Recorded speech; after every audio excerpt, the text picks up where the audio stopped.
২৪-এর গণঅভ্যুত্থানের মুখে দেশ ছেড়ে যাওয়া বাংলাদেশের সাবেক প্রধানমন্ত্রী শেখ হাসিনার দেশে ফেরা নিয়ে সম্প্রতি বেশ আলোচনা চলছে। সম্প্রতি ভারতীয় একটি গণমাধ্যমে শেখ হাসিনা জানান, এবছরই বাংলাদেশে ফিরবেন তিনি। এ খবর প্রকাশের পরে বিষয়টি নিয়ে আলোচনা হচ্ছে। মৃত্যুদণ্ডের সাজাপ্রাপ্ত শেখ হাসিনা দেশে ফিরলে কী হতে পারে তা নিয়েও জানার আগ্রহ রয়েছে অনেকের। ২৪-এর মানবতাবিরোধী অপরাধের মামলায় মৃত্যুদণ্ডপ্রাপ্ত আসামি শেখ হাসিনা। মামলায় পলাতক হিসেবে তার বিচার করেছে আন্তর্জাতিক অপরাধ ট্রাইব্যুনাল। রবিবার আন্তর্জাতিক অপরাধ tribunal chief prosecutor Mohammad Aminul Islam সাংবাদিকদের সামনে বলেন, শেখ হাসিনার দেশে আসতে আইনগত কোনো বাধা নেই। বিবিসি বাংলাকে তিনি জানান, আইনের দৃষ্টিতে শেখ হাসিনা পলাতক। তিনি কোন দেশে আছেন সেটি আনুষ্ঠানিকভাবে ট্রাইব্যুনাল জানে না, তবে বিভিন্ন মাধ্যমে তারা শেখ হাসিনা ভারতে অবস্থান করছেন বলে জানতে পারেন। ভারতের সাথে আমাদের বন্দি বিনিময় চুক্তি রয়েছে। বন্দি বিনিময় চুক্তির আওতায় তাকে আনার সুযোগ রয়েছে, তিনি নিজেও আসতে পারেন। তিনি এটাও বলেছিলেন, যে কোনো দণ্ডিত ব্যক্তি আদালতে আত্মসমর্পণ করে আইনিভাবে অভিযোগ মোকাবেলা করতে পারেন। এদিকে আইন বিশেষজ্ঞদের কেউ কেউ বলছেন, শেখ হাসিনার ফিরে আসা বেশ কয়েকটি বিষয়ের উপর নির্ভর করে, ফলে তার বাংলাদেশে আসায় বাধা রয়েছে। সুপ্রিম কোর্টের জ্যেষ্ঠ আইনজীবী মঞ্জিল মোরশেদ বলেন, আমি মনে করি শেখ হাসিনার দেশে আসতে বাধা আছে। বাধাটা হলো পাসপোর্ট।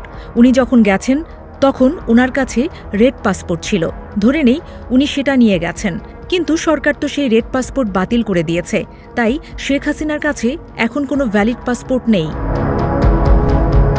আবার সাজার রায়ে দোষী সাব্যস্ত হওয়ায় শেখ হাসিনা ফিরে এলে সে বিষয়ে পরবর্তী পদক্ষেপ কী হবে সেই প্রশ্নও রয়েছে।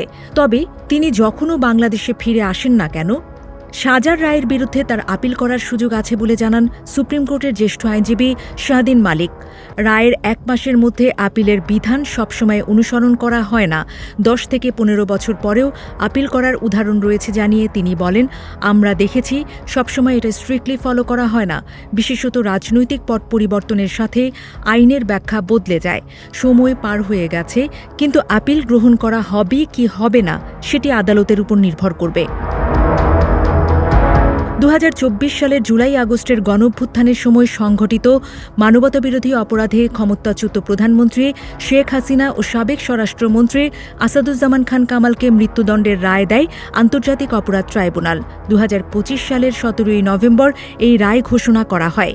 বাংলাদেশে শেখ হাসিনার বিরুদ্ধে গ্রেফতারি পরোয়ানাও জারি রয়েছে। তবে ব্যক্তি হিসেবে শেখ হাসিনার চলাফেরার উপর কোনো নিষেধাজ্ঞা নেই। কার্যক্রম নিষিদ্ধ দল আওয়ামী লীগের সদস্য হিসেবে তার কার্যক্রমের উপর নিষেধাজ্ঞা রয়েছে। তবে শেখ হাসিনা এখনও পলাতক। আন্তর্জাতিক অপরাধ ট্রাইব্যুনাল আইন ১৯৭৩-এর অ্যাপিলের অধিকার সংক্রান্ত ২১ ধারায় বলা হয়েছে, দণ্ডিত ব্যক্তিকে যে কোনো রায়ের তারিখ থেকে ৩০ দিনের মধ্যে আপিল দায়ের করতে হবে। এই সময়সীমা অতিক্রান্ত হওয়ার পর কোনো আপিল করা যাবে না। তাই নির্ধারিত সময় পার হয়ে যাওয়ায় শেখ হাসিনাকে আত্মসমর্পণ করে কারাগারে গিয়ে আপিলের বিলম্বিত আবেদন করতে হবে। সেটি গ্রহণ করা হবে কিনা সেটি সম্পূর্ণ আদালতের উপর নির্ভর করবে।